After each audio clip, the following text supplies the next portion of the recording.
Yeah, ready. DDG episode 249. My name is Dave, and I'm joined by Michael. Dave, we are recording on a Thursday. It's a little weird for me because Thursday is pretty much the end of my work week because I don't have to report to an office tomorrow. Mm-hmm. So my social meter, I realized, is hard this week. Every time I interact with someone, like a human being, face to face, I'm just like, I don't get that serotonin boost that some of the like office lifers get. Like when they're in the office, you can tell every time they interact with someone, like a little like heroin jab happens in their brain and like they're really excited to talk to another human being. I realize I am not that person every day when I'm in the office. And Thursday is a time where my brain starts to shut down and I start talking random shit. So this is a perfect day for me to record and talk about marathon. It's my fault. Softball season has started, and then I was just old and tired last night. I couldn't do it, and I was just like, I felt bad.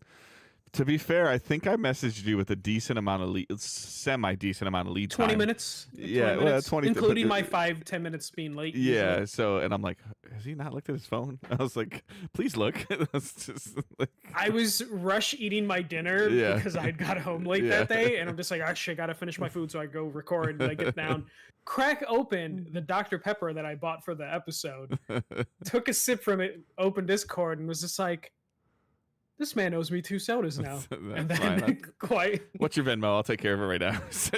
yeah. No, it's fine. It's cool. Hey, you know what? We got a news story to talk because of it. So, by the way, just real quick, just because I want to mess with him, Curry's in the chat, and I've met him in person. Curry Master, your Maple Leafs are going to choke again, and they're terrible in elimination games, in games that they can potentially. I think I saw the stat the other day. They're like 1 in 20 in games where they can they can end a series, like something ridiculous. And then you're gonna do that. He's so excited. Yeah, I know.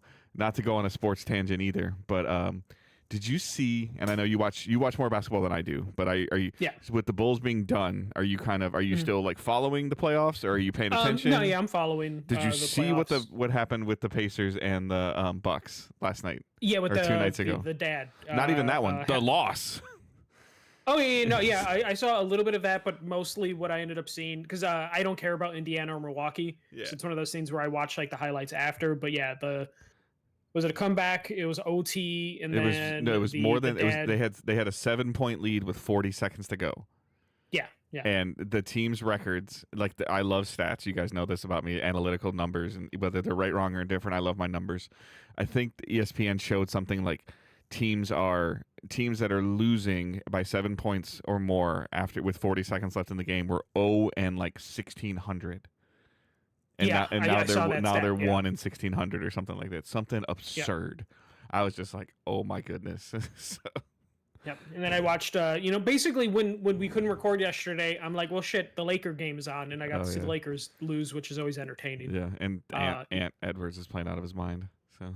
Oh, he's so good. He talks so much shit. Yeah. I love it. He walked around LA. Did you see that? Yeah. After like shaking people's hands and stuff like that, like downtown LA. I'm like, I've been on that street. And then just doing the Shannon Sharp mocking of just the like what he did, like Ant-Man, Batman, Superman, T-Wolves and Fives. It's like you gotta love that type of shit. It's so great. It feels like the NBA is actually making a comeback after kind of some years of like it kind of waning a little bit. Like there's a little more excitement because like it's not just 1 or 2 teams that are good. Anymore. It's like you have some of the smaller markets actually being competitive now. Yeah. The fact that Anthony Edwards is in Minnesota and could potentially stay in Minnesota is huge. Yeah. So and then you have like, Indiana like kind of coming up there. Boston set themselves up as a dynasty. The Lakers are entertaining. They don't need to be good, but they're entertaining. They're relevant. And then you also have a lot of people going away soon. Yep. All right, that's your Sports Minute, brought to you by Digital Days Gaming, which we are a weekly podcast that posts typically on Thursday morning, 6 a.m. Eastern time, but this one will be Friday morning. Again, my fault. But you can watch us live, twitch.tv/Digital Days Gaming, youtube.com/Digital Days Gaming. You can subscribe to the audio feed on YouTube. You can watch the on-demand feed on YouTube. You can watch it on demand on Twitch, but they're doing something funky with their VODs, and I keep getting emails about it, and I just don't care. They're killing the archive because their servers got too much. So like but we weren't really archiving things on No, Twitch. nope. We would let it lapse. So basically, they're just going into anything you had protected and then killing it. Yeah. So, YouTube, everyone, YouTube. yeah, that's just the biggest thing that I've determined since we started using like Restream or multi-stream is that like Twitch is necessary, but YouTube's just a better foundational system. Like it's just It is for now, and Yeah. until an executive pops Yep. in and is like, "Let's break things." Yeah. So other than that, you can check out digitaldaysgaming.com. You can check out our Discord and social media. All of that is linked in the show notes, and you can join the community and hang out with us and have some fun. And we're gonna kick it off with some news. Yeah, this isn't fun. This is a new story that broke this morning. So, hey, Dave, thank you for delaying the podcast. We got Hang on, this what's the big news first story. bullet point on here under Oh, news? So. I forgot that. Well, you know what? We'll just put that in played and watching because Okay, that's a whole that's different fine. discussion. All right, cool, there. cool. Yeah. First news story is Microsoft is raising pretty much all their prices, and this time it is in the U.S. as well as across Europe and other countries. Here we go. Okay, so the Xbox Series S is going from $299 to $379. The Xbox Series S 1 terabyte is going from $349 to $429. The Xbox Series X Digital is going from $449 to $549. The Xbox Series X is going from $499 to $599. So it is now a $600 console for a system that is about 5 years old. Fucking bananas. And then Xbox games will cost $80 starting later this year. So Xbox first party games are going to be dropping at $80. They're doing something with the They controllers said- and headsets and everything too, right? Yes. I know you didn't put controllers those in and here, headsets are all going went up like 10 or 15 bucks. Yep. Yeah. So increase, and Xbox was holding out because most of their controllers were still $59.99. Yeah. Like they were still at a decent price, but they are going up to like $70 now. So we're seeing huge increases across everything. This is a combination of tariffs. The different combination of the world market is just unstable right now, partially because of like tariffs. And then just in general, like inflation stuff. So this is like a ton of things that are just the perfect storm. And then you mix in a little bit of corporate greed, just a little bit, Yep. because that now is the time to raise prices. And then you can point to things that may or may not be affecting you, Yep. and then say we have to do this. So yeah, the biggest one I think is the games going to $80, because everyone was just waiting for someone to fucking jump, Yeah. and Nintendo jumped. So now here we Nintendo are. kind of jumped. Like Mario Kart is 80, but Donkey Kong's gonna be 70. Like so, I'm just Zelda is going to be 80, but then the other Zelda is going to be 70, and like they Yeah. jumped. They said, Yeah. "Fuck So it, we're here." But yeah, so like yes, Nintendo jumped, and this is what Nintendo does. Nintendo either puts the flag in the ground and marks their territory, or they wait until the territory has been completely decimated and ran over and built and rebuilt, and says, "Oh, okay, we'll join that neighborhood now," where everybody's yeah, whatever, of course you are. So like that's who Nintendo is. Either they make motion control. They make a special disc, a different disc, or like for the GameCube or whatever, it had the edges or something on it, or the Wii or whatever that was, or they fall in line later. So Exhibit A is okay. They jump to $80 for games. Exhibit B is, they are charging for voice chat. After charging for whatever for their C button, which is their version of charging for online, which has been done by their two competitors for the last 5-6 years. So it's like everybody's like, oh, it's gonna cost money. Like that's dumb, but that seems in line with what everybody else is doing. So okay, oh, it's gonna be $80. What the hell are you doing? Like there's no middle ground with Nintendo when they do this. And now to your point, Microsoft's like, okay. But again, this is the same thing I saw today on social media. Like GTA is going to be $100. Like it's going to be $100. Like this, like you can lock this in right now. Like the base version of GTA 6 is going to be $100. Yeah, and I feel like publishers right now are now hoping it is $100, because then it's like, cool, our $80 isn't going to look that bad. Mm-hmm. because then people are going to get comfortable spending $100 on Grand Theft Auto, and then they're going to be like, oh, at least this first party Microsoft game is $80. Yeah. And we'll talk a little bit. Yeah, the community's not going to like my response to the 80. You know what? I don't care about $80 games on Xbox. You know why? Yeah, no, yeah, and Game Pass. And we'll talk about that a little bit because we do have game sales stuff to talk about later, which I think ties in kind of nicely with this. But like Microsoft is just like, fuck it, it's probably more expensive for us to even print games now because we're not printing them in large quantities like we were before. Yeah. So fuck it, for the people that want it now, it's even more of a luxury item. Like it's even more of a niche market. So now we're gonna charge that price and make it a boutique thing. Of like, hey, you want to be a physical media collector? Here is your punishment for making us print these discs. And I know it's hard, and you might know this answer better than I would because I don't really. I try to sometimes watch or read this stuff, and then my eyes roll in the back of my head. The Xbox Series X, now being $600.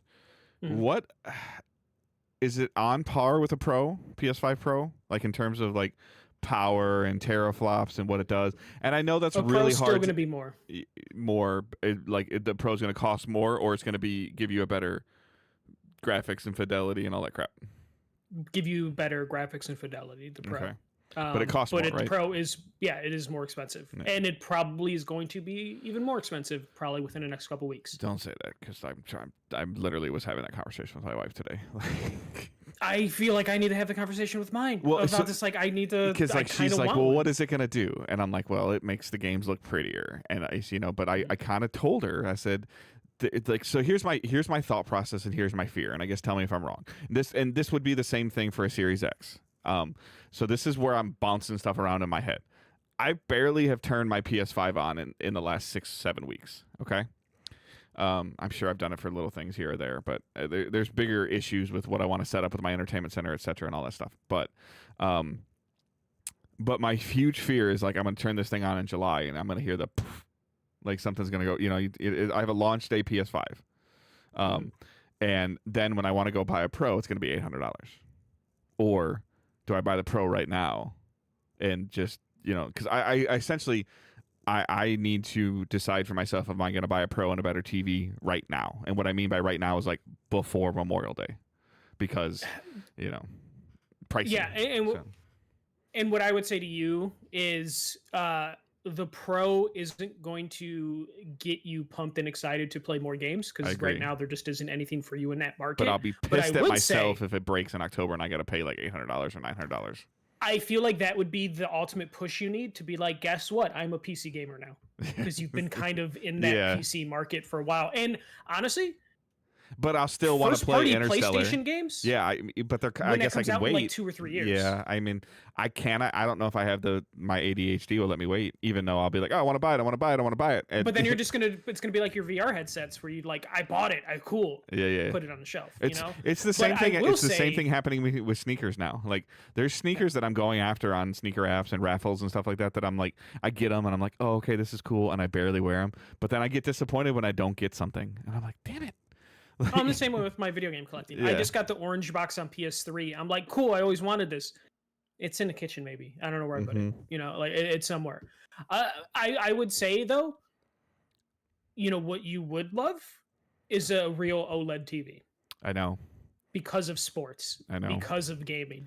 And like I would say if you're going to be making a big purchase, Angela covered, I don't know Angela, how you feel about this. We're talking about messing with our bedroom, and if we're gonna mess with our bedroom and redo our bedroom, like we're gonna bring the TV in the living room into the bedroom and get a better TV in the living room. And then I would say get the LG OLED, get the mid-range one like I got, and get your mind will just be like, holy shit, why didn't I do this sooner? Yeah.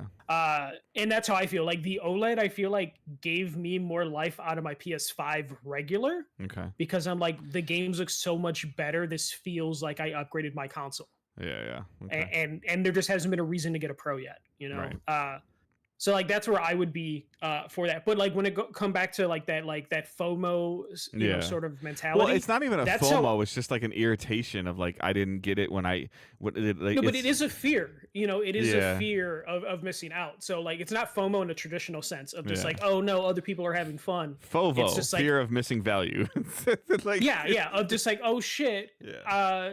the PS5 Pros did go up $100. See- Why didn't I buy it a year ago? And this is the inherent problem that I have with my retail background and like and looking at all this stuff now. Like, and you know the answer to this too. Like, let's say in 6 months, like some, I don't even know, World Trade Organization decides to be formed, and they make some, like I mean, I'm sitting here with like pie in the sky thing, like, oh, we're gonna have a trade treaty for everybody, blah blah blah blah blah blah blah, like kumbaya. These prices aren't going back down. No, and that's the thing. Last time we talked about, like the tariffs and all that stuff, is there's a mentality with the side that's pushing tariffs, that they're only temporary price increases, and then once everything's settled, prices will be lowered. And it's like, no, we don't. Companies once you don't go backwards. You will never see a company be like, man, that was a really rough year, and you guys have been buying this merchandise at like this markup. Switch 2 will never cost under $450. Xbox Series X now will never cost under $600. Like never. Yeah, like unless they the do new a Xbox comes out. Yeah. But like, we're not going to hit the point where corporations are going to be nice to us after this time. We did see some rollbacks from like Target and Costco here and there, but that was mostly because they had so much extra inventory. Yeah, but companies do that all the time. That's that's the common misperception of like, oh, are you changing, like customers at my store? Like, okay, most people know who I work for, and you know that my stuff is imported. Okay, so this is directly impacting my day-to-day life. That's all I'm going to say. Customers are asking me all the time, are you raising prices? I'm like, oh, we change prices all the time. We do. We change prices every week, every single week. Now, what does change prices mean? Like up, down, sideways? It's sure. It's unlikely, unless it's a temporary sale, that you're going to drop something back to what it was 5 years ago. But we don't do this. We don't like send out a blog post announcing our price increases. Like, so like, and I'm not saying that Microsoft is or isn't right, but what would happen if in 2 weeks, like Wario walks into a Walmart and all of a sudden the Xbox is $600 versus $500? Then, like what would happen? I don't understand. Like, is it Walmart that raised the price? Is it Xbox that raised the price? Like that, there'd be so many questions versus them coming out and saying this right now. I feel like this would be a perfect day for Microsoft to increase the prices and then stealthily just increase their marketing budget for the week of just being like play anywhere campaigns for their Xbox, because that's ultimately what they care about. But like, we're here now in terms of these are what these consoles cost. The fact that these consoles are fucking 5 years old and seeing price increases is just wild to me, and makes me worried about what the next generation's going to look like. Because we're moving faster than inflation because tariffs are everything. Remove in 2 years. If we, because I saw something that on the cycle, like we're due for a new PlayStation in holiday 27. Yeah. 7, 8 years. Yeah. Right, which would mean that we would start hearing, Summer Game Fest 26 about the new console. So, but now if I don't remember off the top of my, like, is a Pro is what, $650? $650, I believe. Yeah. So if a PS5 Pro is $650 at the end of 2025, how much is a PS6 going to be, Michael? In theory, it would. 800? So here's the thing: and that's the thing is like, we're used to getting console price drops around this time. Yes, we're used to getting console price drops around this time, but we're also used to consoles kind of were what we call in the retail world a loss leader. Yeah, they were a loss leader, but we would see. So what I mean by a loss leader is, maybe for people that don't understand, is that they want you to buy the hardware to then supplement. They want you invested for like the next 7 or 8 years. They're willing to take a little bit of a loss, 10%, 15% loss on something to hopefully pick up that 10 or 15% through hardware and software. If you being in the ecosystem. We've moved away from that, especially like post-COVID. We've dramatically moved away from that to where, that for a long time prior to COVID, the only company that really made money on their initial hardware sale was Nintendo, because they were behind with tech. And PlayStation and Xbox would start making money on their consoles usually around this part of the life cycle, because we would be on our first or second slim model redesign. Yep. And now we're kind of with the last PlayStation 5 redesign, we got a price increase. Increase, So not a decrease. Yeah. So an increase. Yeah, and that's where we're at now. And we got a redesign and an increase, and we got a more powerful system and even more of an increase. Yeah, and usually what we'll see is whatever the previous console launched for, we would see like maybe a $50 to $100 bump when the next console comes out. But now those consoles have already made that bump. So then in theory, we're going to do another bump when the next gen comes out. And we will probably see $699 for a base model and $799 for like the, bigger storage or something. More storage, disk drive model. And that's where we're at. And games being $80, like games being $80, it does put it at a point. I mean, $70 also did that as well, where I'm actually looking at the game and I'm waiting now more for reviews. And reviews, watch a couple live streams, see what some of your buddies are saying about it. There's going to be we all have the list. Okay. Like, Naughty Dog. Sure. Okay. Take my money here. Like pre-order now. Like, let's go. But I'm not taking them chances anymore. Right. Insomniac. Yes, please. Wolverine, Spider-Man 3, whatever. Yep. Another God of War, Santa Monica. 100%. But Returnal, right, or something. I'm at this point, I would almost argue that like it won't be $80, but Hazelight, is that the split fiction? It Takes Two. Is it Hazelight? Yeah. I would probably their game's gonna be $60 now. Okay, like these companies are starting to get to a pedigree level of yep, okay, there's but like go ahead. But like when we get to the other games, like the 2Ks, the Maddens, some of those stuff, I would wonder if the $80 will affect some of those decisions, because those are franchises. Like college football will be fine because people are still like in love with that. But when you get to like the Maddens and the 2Ks, they might see a dip because those are franchises that people are kind of like disenfranchised with, that they're not happy with, and that's going to be. I think they'll still do it for COD. Like COD will be fine, but then the next Battlefield. Borderlands. Yep, Borderlands. Yeah, I'm right there with you. The struggles that Battlefield has had lately, like you'd be like, really, like it's like let me wait for the reviews and then let me wait 2 to 3 weeks to see what happens. But I think Assassin's Creed could do it, but maybe Far Cry would have a problem. Yeah, but then again, if Assassin's Creed goes into the annual phase again, then you might question year 2 or year 3 of like, do I really need another $80? You price yourself out of the value market, and people are starting to think a little bit more about what their dollars do, and this is what's happening. Like, and this is the weird spot. But these won't go down.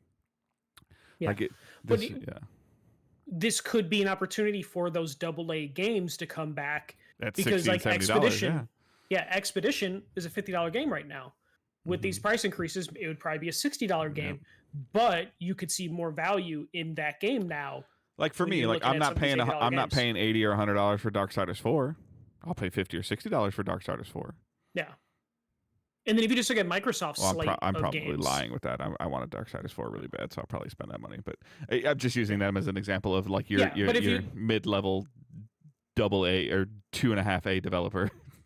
Yeah, but then if you look at like Microsoft, who are going to move into $80, it's just like, okay, Fable, I don't know if I want to pay $80 for the Fable. If we're not talking about Game Pass, right? I agree, but it just kind of gives Game Pass more value. While I agree with what you're saying, yep.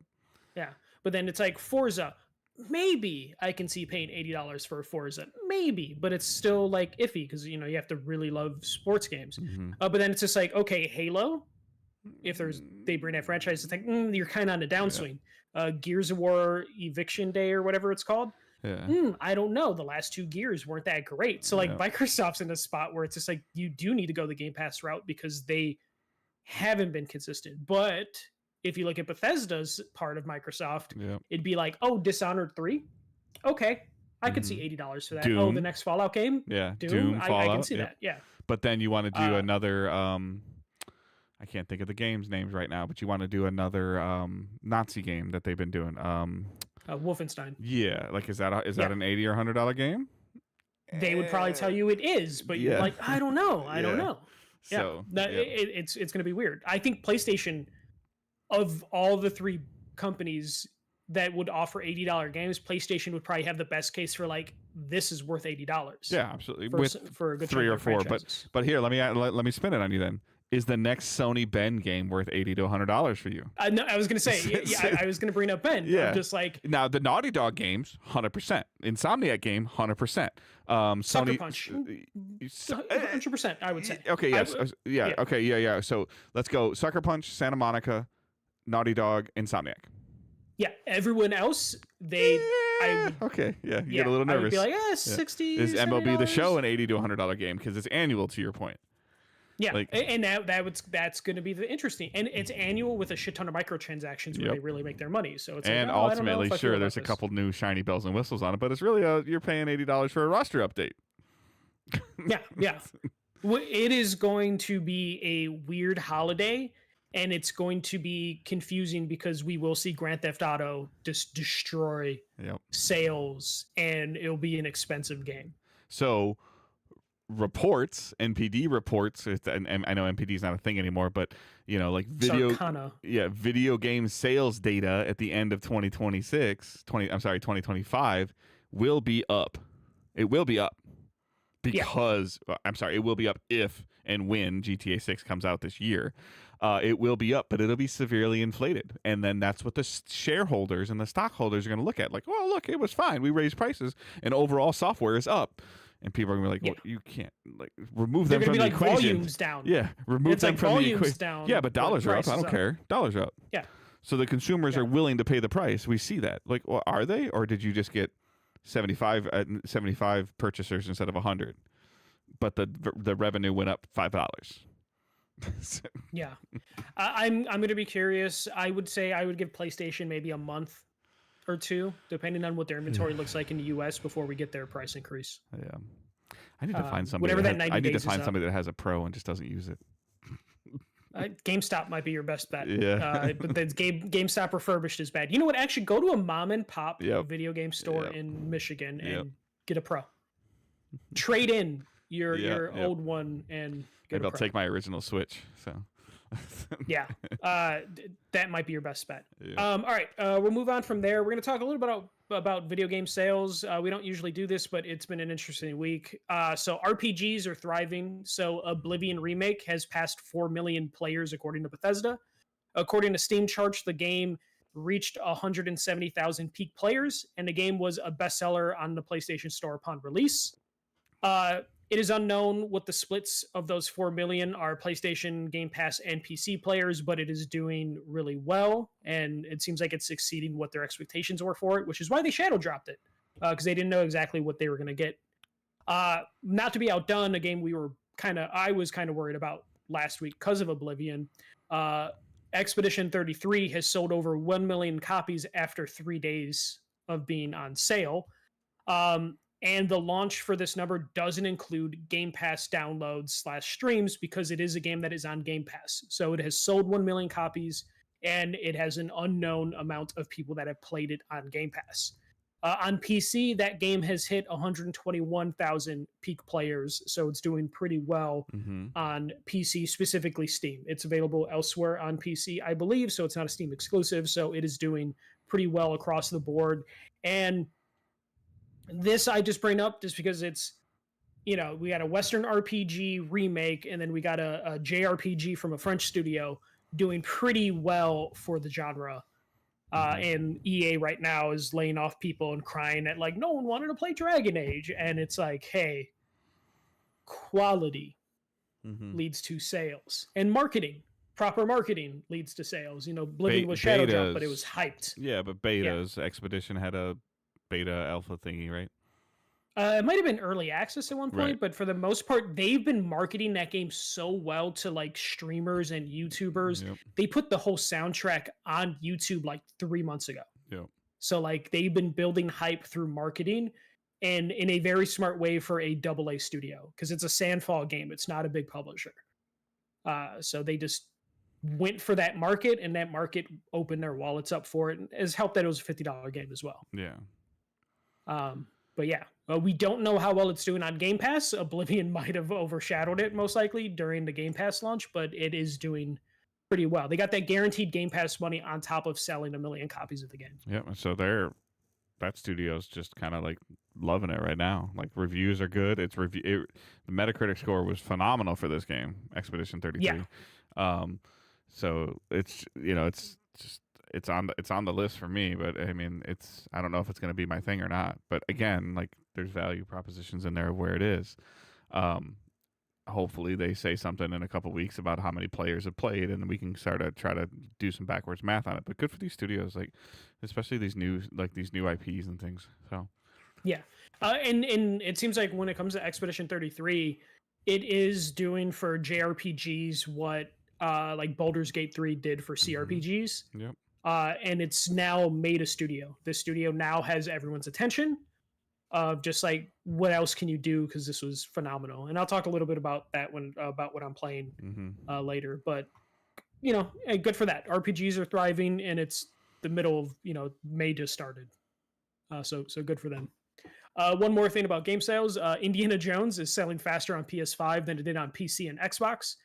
So according to analysts, the PlayStation version of The Great Circle is selling faster on PlayStation than on PC and Xbox, moving roughly 117,000 plus copies in its first 6 days. I put weeks here, but it's days.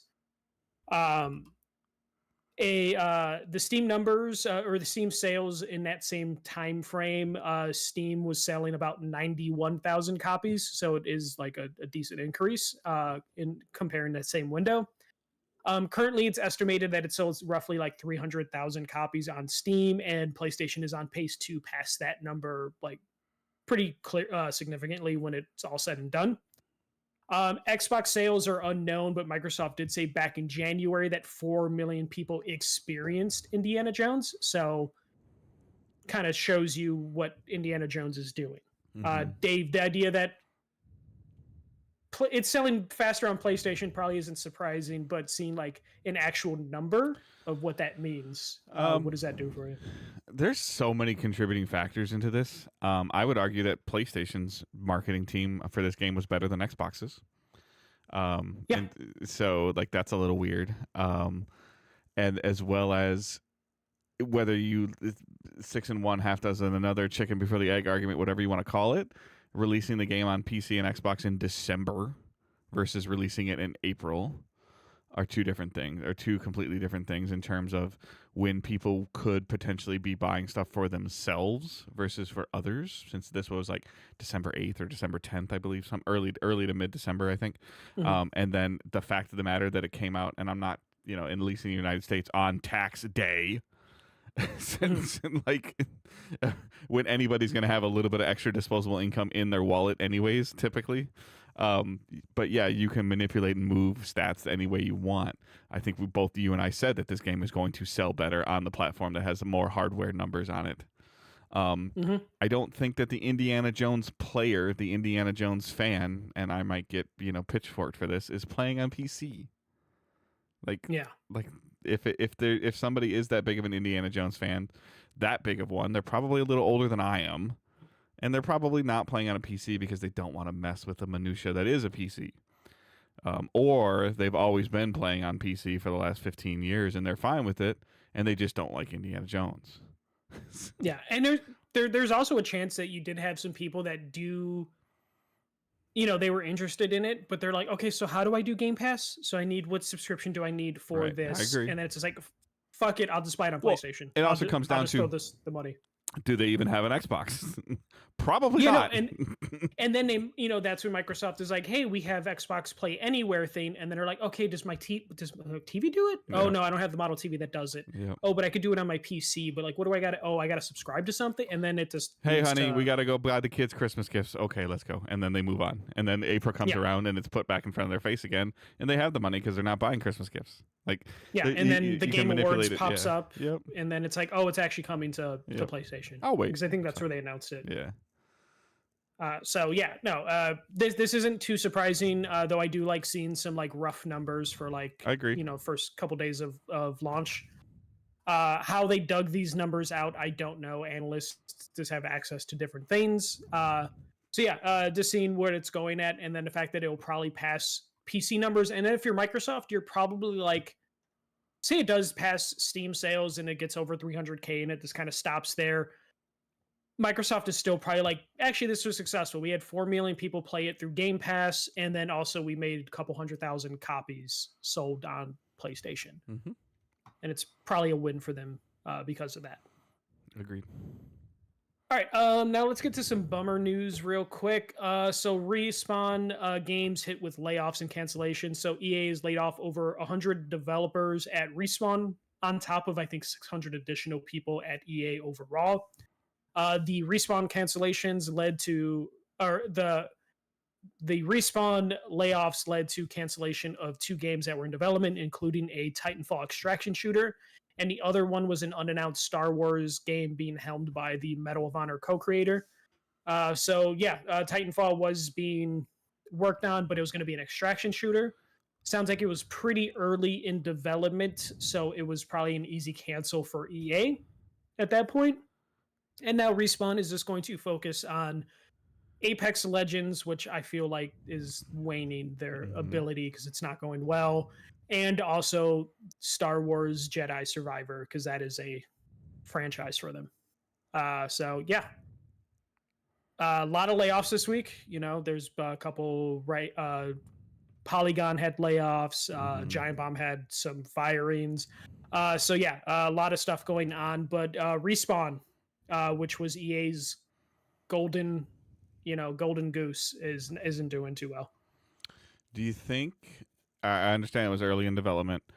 Do you think the public reception to Bungie's Marathon, made it easier for EA to pull the plug on this? Or do you think that this ball was already rolling before Bungie's reveal? I think this was already rolling. I feel like, so it sounds like it was an incubation sort of project thing. So I would imagine EA was already like, okay, just to make Respawn happy, like, here's a little budget, throw a couple people on this game. But I imagine we might not have seen this come to light regardless. I agree. I feel like Marathon's launch later this year will probably be the thing that will make an EA executive be like, we made the right choice by not doing an extraction shooter. But I feel like it would have been a huge uphill battle just for the game in general. Marathon's not coming this year, by the way. I don't care what they said. We'll get to that later. Yeah.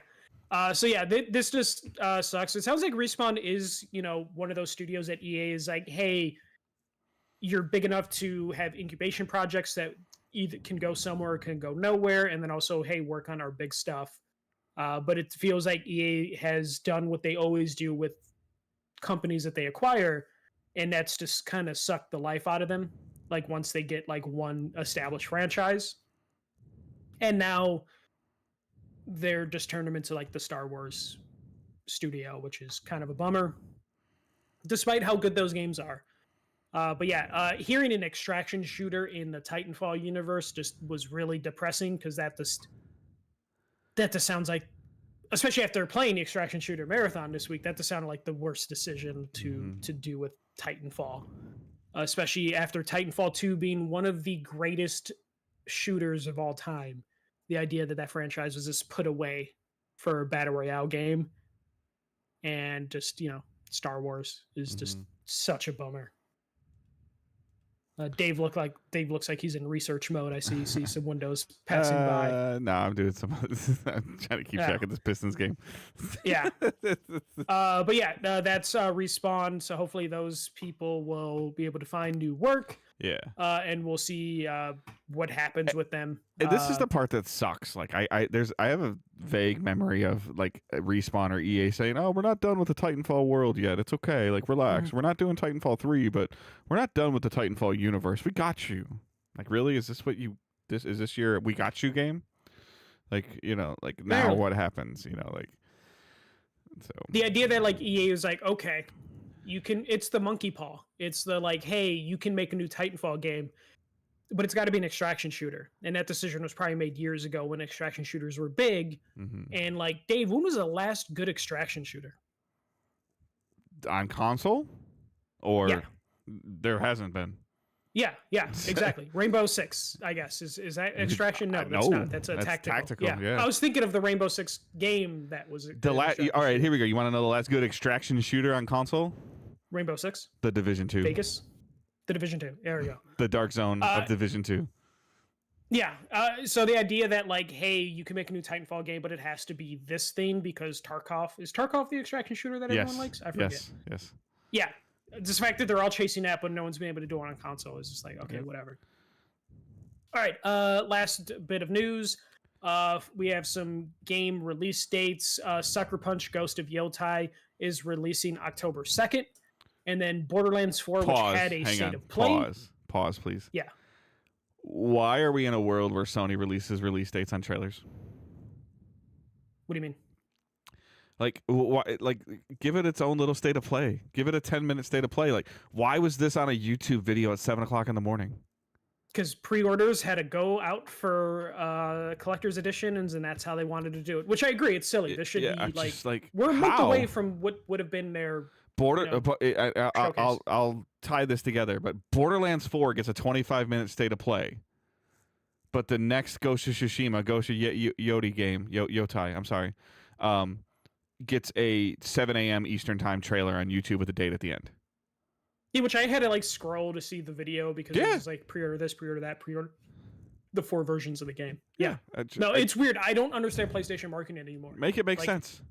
Like, I would love to know the people that I knew on that PR team if they're still there, because I'm just like, I just want to be like, are you guys okay? yeah. Like, Blink twice who if you're sent- like who's in pain. making- Who's making you do this? Because this seems so like unhappy now. But yeah, Borderlands 4 got a state of play. I didn't watch it. I don't care about Borderlands. I watched it. Okay. This is Borderlands? It is. I will say, like, they're showing off, like, there's still the sirens and the other stuff. The class system is still there, which is fine, which we all expected. The ridiculous over the topness of the guns is there. They didn't really get into like the leveling systems or anything. They didn't really talk about that. They showed some stuff.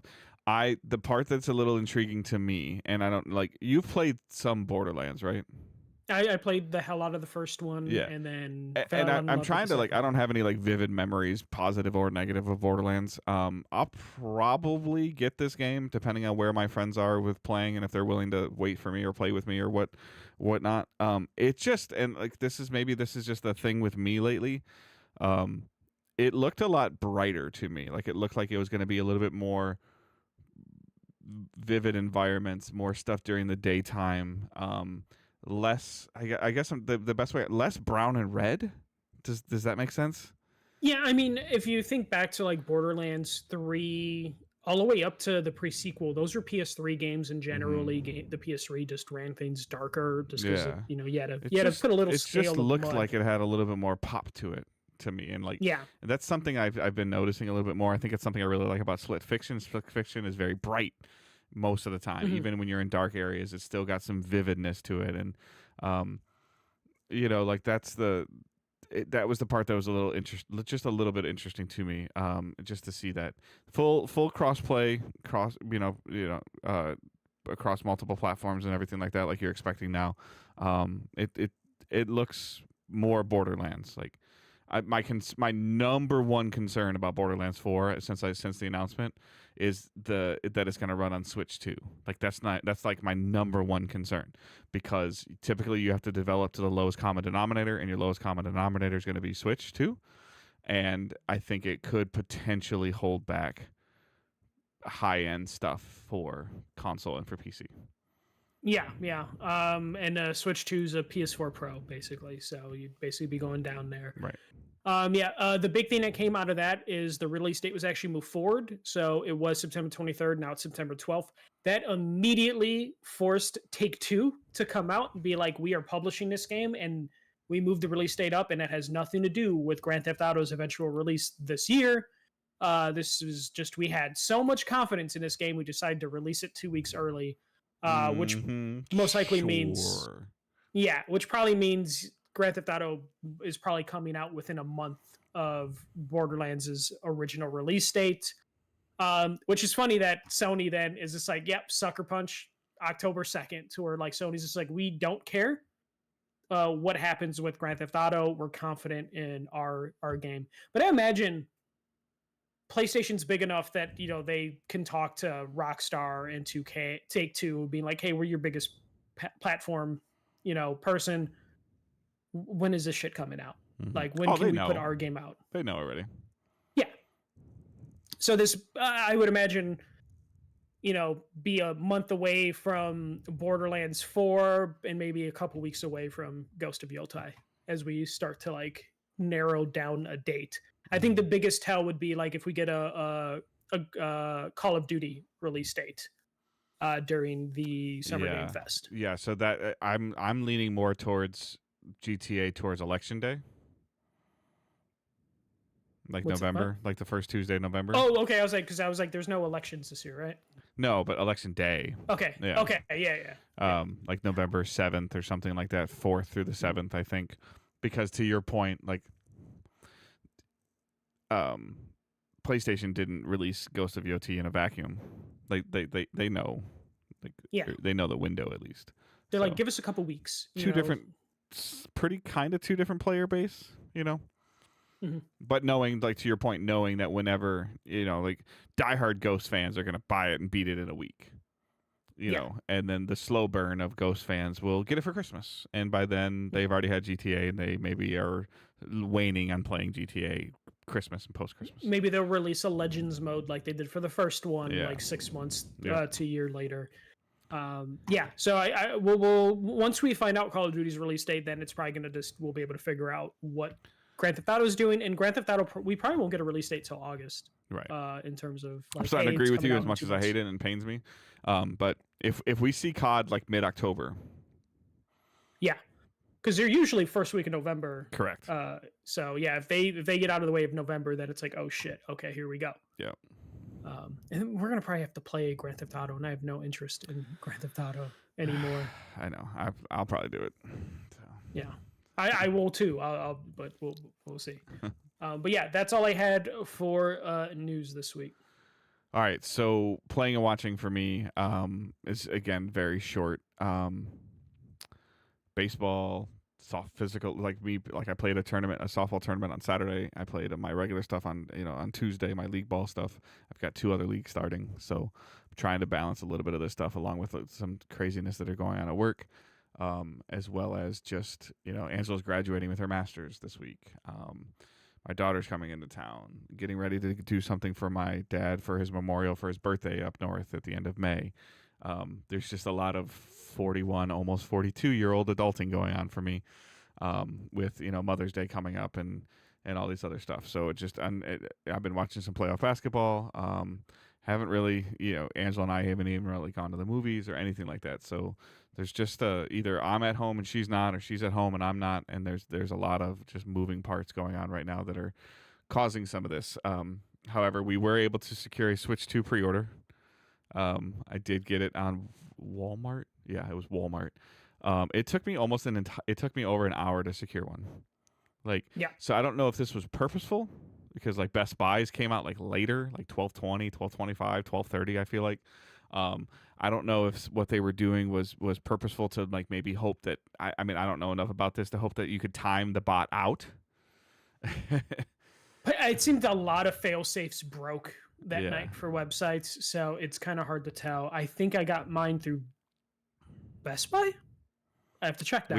We had it in Target's cart. Angela had it in Target cart like 4 times and it wouldn't let her check out.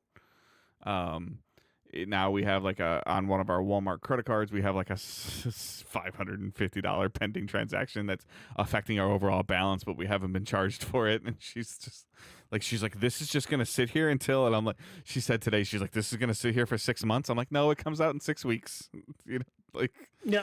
So, but yeah, that was just that was probably you ever look at like a spike chart or like our Discord was popping off at like 11:30 Central Time. Yeah. Me and someone who I didn't know was in Chicago. Yeah. Like, he's a friend of mine. He's a former coworker of mine. Yeah. I'm just like, wait, I should have picked the Schaumburg Best Buy, or I should have picked the Dunning Best Buy. He works for like a law firm in Chicago now. He went to U of M law school and everything. Like, he's an awesome dude. So he's a big Xbot, but he's an awesome dude. So love you, Josh. And his name is Josh. Yeah, it was one of those things where I didn't give a fuck about the Switch 2 And I was like, I don't care if I don't get it, but I was more annoyed how many times it was in my cart and then the website would break. It became principle. I'm going to get it now. I'm going to get it. Yeah, I ended up getting it through Best Buy, and I hate the way they deliver things, so shit. Because I used to work at a Best Buy, and they fucking don't care about shipping. And it was one of those things where, like, Target, I think I got closest to purchasing it, and then it, like, broke during my transaction, and then it kicked me out. Walmart, the Walmart one was funny because Walmart had a queue you had to get into. Yep. And then about like 30 minutes of being in the queue, people were like, oh shit, you don't have to be in the queue anymore. You could just buy it outside of the queue. But then you're afraid to leave the queue. Yeah, so you had to leave the queue and then you could buy it. And I could have bought the non-Mario Kart one at any point because that one was just available. But you're not financially stupid. Exactly. I bought the Mario Kart one. So it was one of those things where like Walmart's basically broke down to where like if you were still in the queue like a good boy, you were screwed. And then Best Buy was just late to the party. I think I got mine through the queue though, through Walmart though.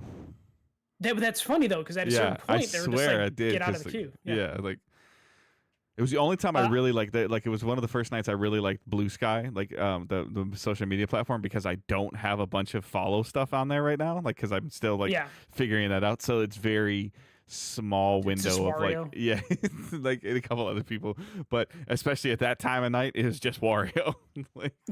So I ended up getting mine, and it was funny. It was the same way my PS5 pre-order went during COVID, or I forget exactly what. The PS5 was before COVID, but no, it was during COVID.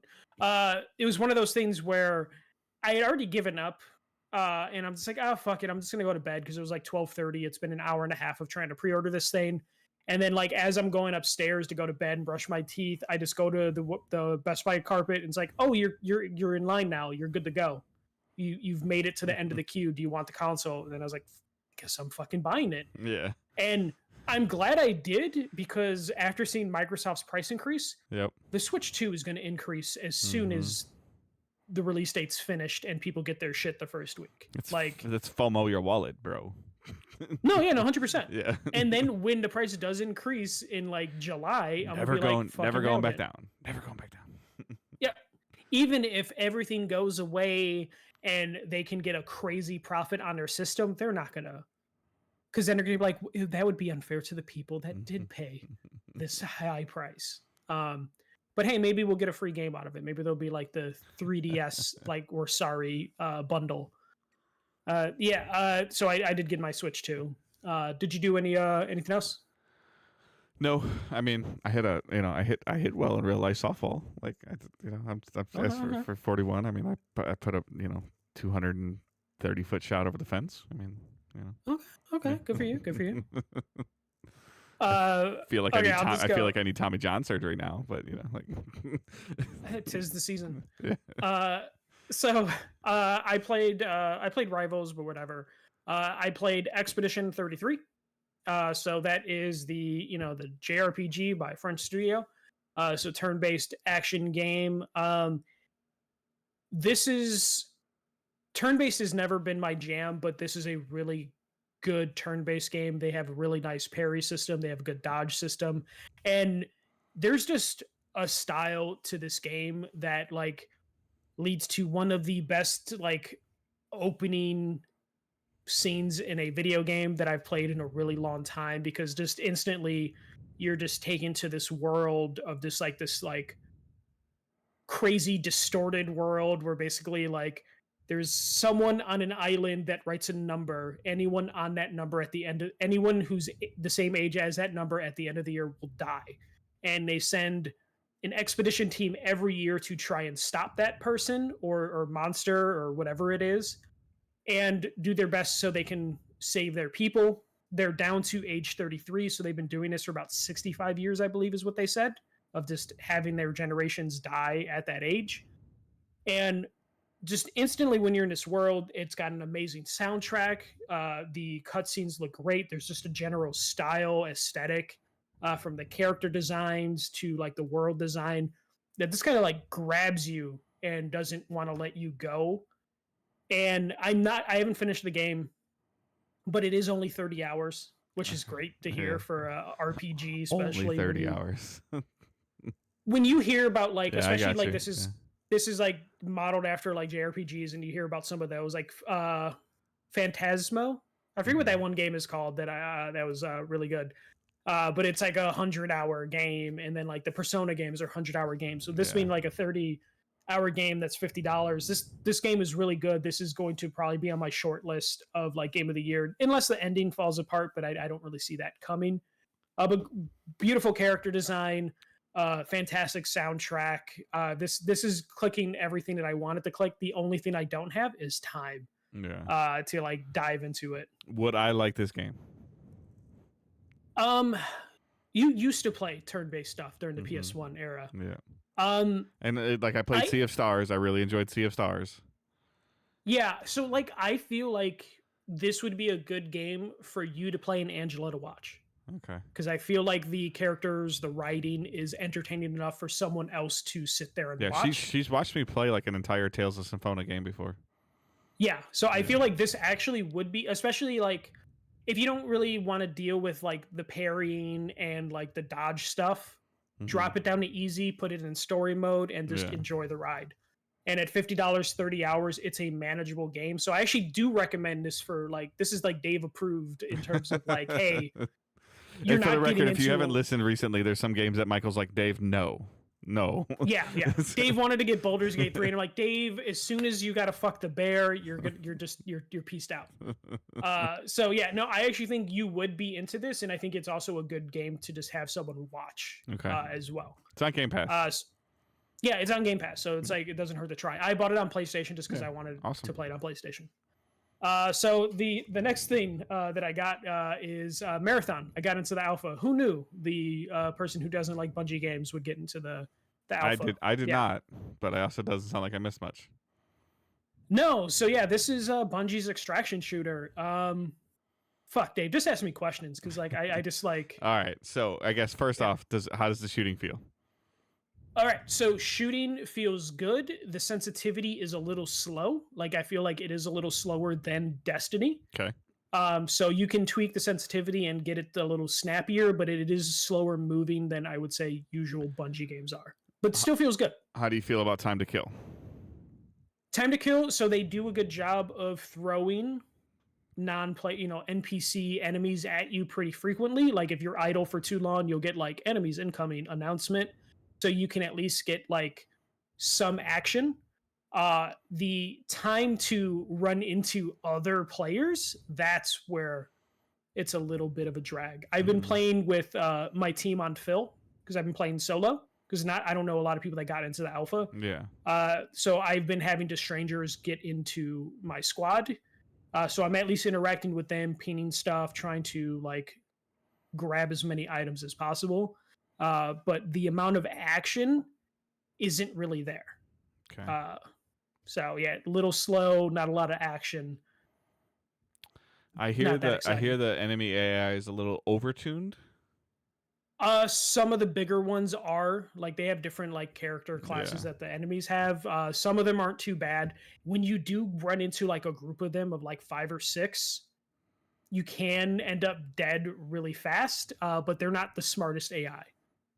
So like you turn the corner and go far enough away, you can just go around them and then just kill them. Like they're not the smartest like enemies, but is this game ready to launch in 4 months for $40?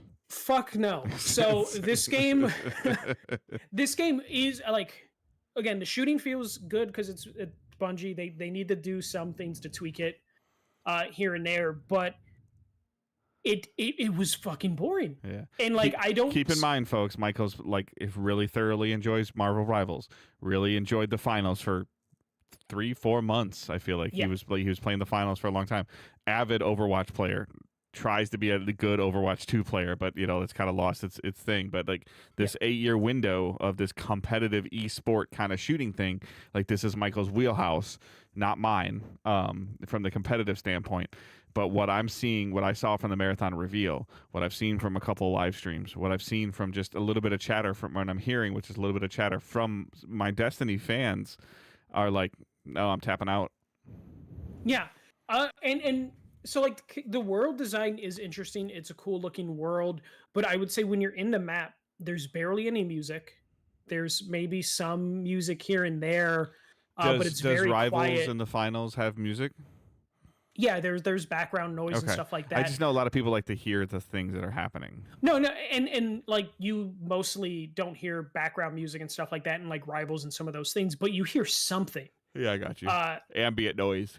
yeah, yeah. Too many times, especially when you enter a building in Marathon, you don't hear shit, and it's just really quiet, and you're just all you're doing. So this is an extraction game where you're just extracting items, and these items are just generic items that just have a like a monetary value on them that you just take back to your vault, sell automatically, so then you can buy more gear and Okay, stuff like that. but you could lose that gear if you die.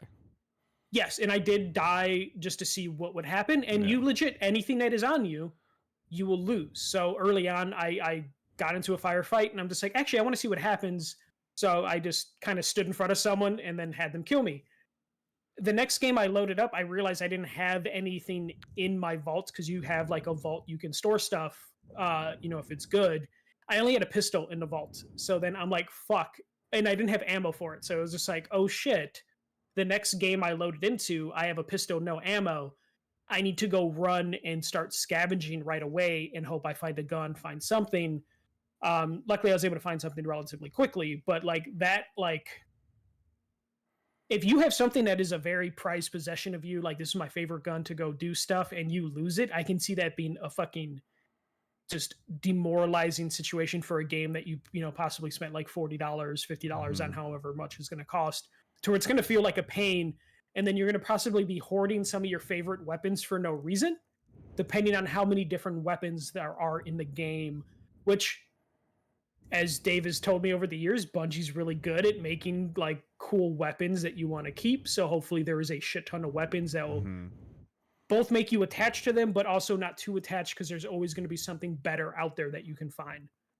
I would say I'm a little disappointed because all you're doing is extracting random objects. Like there was just objects that were like environmental report, 300 currencies. So I take it back and I'm like, can I read it? Can I do something? Is there going to be any sort of like story about it? Nope, just auto sold it as soon as I extracted it out of the game. So I'm just collecting random shit that has no, like, it'll have a little picture for it, and then it'll have a little item name for it. But the only thing I should give a shit about is just the monetary value behind it. So at that point, I should just be picking up dollars at this point. It shouldn't matter what. Well, I'm no, you picking can't up. do that because that's fair games. Yeah, probably, yeah. and then you have your backpack space. You can find more backpack space, upgrade your backpack by buying a new backpack. So there's a lot of stuff that they could microtransaction to hell if they want to. But it's one of those annoying things where you have a bunch of little squares, for each item, but some items are bigger squares than others. So I pick up this one gun and I took up 8 inventory slots, and it's like shit. So I can't really extract anything anymore. Let me, I guess, go to the extraction point, even though I've only been in this game for like 3 minutes, and extract. And hopefully my teammates want to extract too, because I think we all have to extract at the same time. So I can't just bail on my team. We all need to like basically agree, like, okay, we're going to extract even though we were in this game for 3 minutes. So you can't play it solo, but if your goal is I want the most money, I want the best stuff, you're going to have to work with 2 other people and just agree, like, hey, we got the good shit. Let's go. Let's get out of here before someone kills us before we get into a firefight. Like, I don't know, like, if there's actually fun in there, especially to convince like 2 other people to like buy the game with you, to be like, hey, let's go on some extraction runs. I will say, so like I played the stealth character a lot, and you can solo queue, and it is kind of fun being the person who can like stealth themselves and then kind of just running around the map by yourself. You get fucked if you do run into a team of 3 people, but you can navigate around like the NPCs pretty well. And there is a little bit of fun of like going through vents, sneaking around people, just trying to get as much stuff as you want and then bail out as soon as possible. Yeah. So there is some fun in solo play, despite what people have said. But I just don't. I believe they said there's going to be one. It's just this one map. I want to say with another map coming. With the alpha, I think they said 3 at launch. 3 at launch. Okay. 3 at launch and a 4th one coming quickly. quickly. Okay. Yeah. So the map that we played, there's nothing special I with could be it. wrong about the fourth one, but Yeah. I don't think 4 maps or 3 maps is good enough. I don't think one game mode is good enough. They're gonna need more game modes than just this because I feel like this game mode's kind of boring, especially because I'm just kind of collecting shit that doesn't matter. Unless they put stuff in there that does matter. mm-hmm. I feel like it's the Destiny 1 problem where like, hey, there's cool lore here. It's on the website. Like I feel like that in this alpha of just like, I wish there was more here for me. Versus trying to somehow get that stuff in the game and hook you to where you want to like find out more. And the only way to find out more is to purchase the game and play it at launch. Not, you can't find anything in the alpha, you know? Yeah, like you do get contracts. You sign with a company and they give you contracts for like objectives you need to fulfill. You get some lore through that stuff. That's okay. I will say the menus, I like their aesthetic. I like the way the menus look in the game. But they also just are very busy. And I feel like most of the time when I was playing, I was looking at fucking menus. Like when I'm like live in the game. They'll probably clean that up. Like their Bungie's UI team is pretty solid, and I think that they were probably like actively watching people. Because I think they were allowed to stream it, probably actively watching people and how they interact with the menus, and they're probably going to clean that up. Yeah, and I think it looks nice, but you are spending. Like you kill someone, they drop a backpack, you go into their backpack, which opens up the menu, and then you start moving stuff in that. That's something that actually irritates me about Fortnite. When I do play it, is like sometimes I feel like, and when you're in the menus, you can get killed.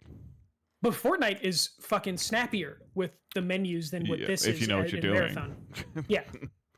But if you're like, oh, I want to learn about the lore and stuff like that, and you're like trying to like read like the item that you have, let's say it's just really slow. To where like when I was in firefights and I saw a backpack that was kind of big, I would like quickly just like click, fill up my inventory, and then I would try and find a place to hide and be like, okay, did I pick up anything good? Shit, no, I picked up a bunch of dollar items. Cool. And then throw them away and then look for another backpack. The 3 classes that they have, it's okay. There's nothing special. This game basically is just like, hey, we have a cool aesthetic. We have cool menu music and character design, but there's like nothing else there. This doesn't even feel like a Bungie game because it just doesn't feel fully cooked, and I expect something fully cooked. I know this is an alpha, but the game's coming out in 3 months, so this isn't like your traditional alpha. This is a demo. It was supposed to come out the same day Borderlands. I don't think it's coming.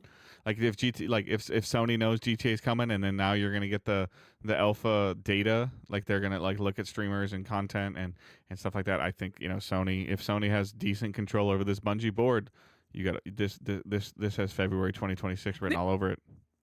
This feels like one of those things where like PlayStation has to go to Bungie and they're like, well, how much time do you need? This is also Bungie's MO. They announce a game. They announce an alpha. You play the alpha. There's some good from it. There's some bad from it. They announce a release date. You play the alpha. To our players, and then they push. And they put Destiny 1 was 3 years behind schedule, 4 years behind schedule. Like I don't, something to that extent of part of their plan or something like that. So this is. I'll put the flag in the ground. Marathon will not launch on the initial date. It will be delayed, and it will be delayed 90 plus days. I would imagine like if you're PlayStation, you're like, okay, people are saying there's not enough modes. How long do you need for you guys to add the team deathmatch mode that I know you're fucking building? Because of course you are. Because you'd be crazy to sit or like a capture the flag mode or something. Like, and like, hey, how long do you need for that 4th map? Because we can't launch with this 3 maps. 5 character classes, I want to say, is what they're going to do. Like there's 3 in the alpha, and there's 2 more coming. So I would imagine the discussion is like, how fast can we have the 4th map, and also throw us capture the flag, throw us team deathmatch, throw us a battle royale mode, something, because like at a premium priced game, whatever that means now that Microsoft is charging $80 for their games, who knows if it still would be a $40 game at this point for PlayStation. I don't know what this game is or what success it would have for them. And I don't know. This was like, I wasn't super excited for this, but I was more optimistic than I usually am for some of these sort of games. And it just didn't hit at all. Yeah, that sucks. Yeah. Sarah, Sarah was watching me play, and she's like, "Are you even having fun?" And I'm like, "No, I don't think so." Mm-hmm. Because it was just super quiet. It was just me going in a backpack, taking out random things, and then moving. So yeah, I don't know. Um, it was just a pain to try and get through. But yeah, that was Marathon, and that's pretty much all I played. It was just Marathon, and it was uh, Expedition 33, and a little bit of Marvel Rivals, but not too much. It was also weird going from Marvel Rivals to Marathon back and forth. Eventually, I just had to put one of them down. Right. But that's it for me. All right. So real quick, we'll do this one question that we have here for. I think Stefan sent this in. Go ahead and read this one. Yeah. So, would you ever have a third chair on the podcast, even if it's only every now and then? I would love to join you guys. What do you think, Dave? I'm not opposed to it. Stefan's been part of previous communities and this community for as long as I can remember. So there's, however, the most immediate challenge that pops into my head is time zone, because I think it's like, so we're like, this is 10:30 Eastern time on a Thursday night that we're recording. I think it's like 3 a.m. in Europe. So, so that would, but it's not out of the question. I'm sure like we'd have to figure out what kind of, I think he works from home or he does have a remote job. So I'm sure hopefully his audio equipment is decent. That's always a factor. Although Discord, it alleviates a lot of that because it functions better than any other way that I was taught.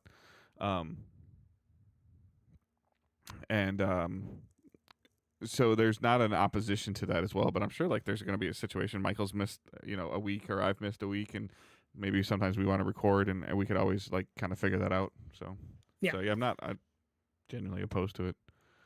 Yeah, I'm not opposed to having a third chair from time to time. It's been a while since we've had like Laneford on the show. I've been messaging him on Blue Sky. He lives at Blue Sky now. So I wouldn't mind having a third chair from time to time. It wouldn't be the worst thing. It just would come down to scheduling. Even me and Dave, we're not the best at schedules lately. So it's just like trying to like plan around a third person would be a little difficult. But it's definitely doable for us. But yeah, something we're definitely open to. Maybe when Dave's sports schedule calms down by the end of the summer, it would probably make more sense. And then hey man, I'm trying to live my best life here. Leave me alone. Hey man, yeah, keep running, keep doing what you got to do, Dave. Keep hitting the dingers. Is that yeah, there you go. Say so I know it's something your White Sox don't do. So no, God no. Yeah, we don't hit the ball. Are you buying here? I got another question for you. Are you buying that new Chicago White Sox Bulls inspired jersey? Am I crazy? But I think it's ugly as shit. Really? Yeah, I like the hat. I like the hat. So I don't know, maybe because I hate Jerry Reinsdorf so damn much. When I see it, I'm like, did they just have extra material left over? But you like the black and red Bulls look though, right? Not necessarily on the White Sox jersey, but you'd wear like a Bulls shirt, I like the Bulls. Right? Yeah. And just seeing them together, it just doesn't do anything for me. Even though it looks like just the basketball. It looks like the basketball jersey in a baseball form. That's it. Yeah, but it's just mashed together things, and it just doesn't do anything for me. Okay. But also, like, I don't want to support the White Sox right now. Yeah, they do have some new minority owners who are slowly eating bigger percentage. Maybe when those two take over, I would be more likely to be like, I will give you money. Please don't move us to Memphis. Yeah. I would say that there's the White Sox City Connect stuff, like the South Side jerseys they did, the black and white pinstripe South Side jerseys. Favorite. I have the hat somewhere in my closet. The Chicago, like I kind of like the Chicago one. That's like my era for Jordan. I know it's yours. I mean, not necessarily as much you because it was you, but you were younger than when Jordan was ripping through people. Like I was a teenager and you were preteen. Yeah. So like it was still. I was 9 when they won the last title. So yeah. The last title. Oh my gosh. Okay. Yeah. One in 98. I was 9. Yeah. Yeah. So yeah, there's there's that factor for me of like that's why you see so many people like 10 or 15 years older than me that are Steelers fans because the Steelers were ripping through the NFL. That's why there's so many people my age that are Cowboys fans because when they were 12, 13, 14 years old, Dallas was on a rip. Like say rip one more time. I don't know what else to call it. A run, a rip, a run. They okay, were so like that's where that inherent fandom comes from. So like that's kind of like why I like the Pistons. Yeah. When I was a teenager, like the Ben Wallace, Rip Hamilton era of the Pistons were going around. See, and I like look that. at you. Yeah, look at that. Yeah, pulled that up. But yeah, like that's just it has an impact on you, and like that black and red pinstripe block lettering for Chicago is sentimental to me. So. Oh, it's definitely cool. It's just I just couldn't see myself. To be fair, the only White Sox jersey I still have right now is a Scott Podsednik World Series jersey. Yeah. I also like the Wrigleyville. Wear. I like the Wrigleyville jerseys too, like for like those the Cubs, like the some of the stuff the Cubs have been doing. But at its core, I'm a Tigers fan, so like sometimes I have a hard time of like something has to look really really cool and really really appealing to me for me to wear it. Like I don't even know why. Like inherently, I just really like the Colorado Rockies logo. Like the purple. No, like I like the Denver Nuggets logo, the old one, the one with the rainbow mountain thing. Yeah.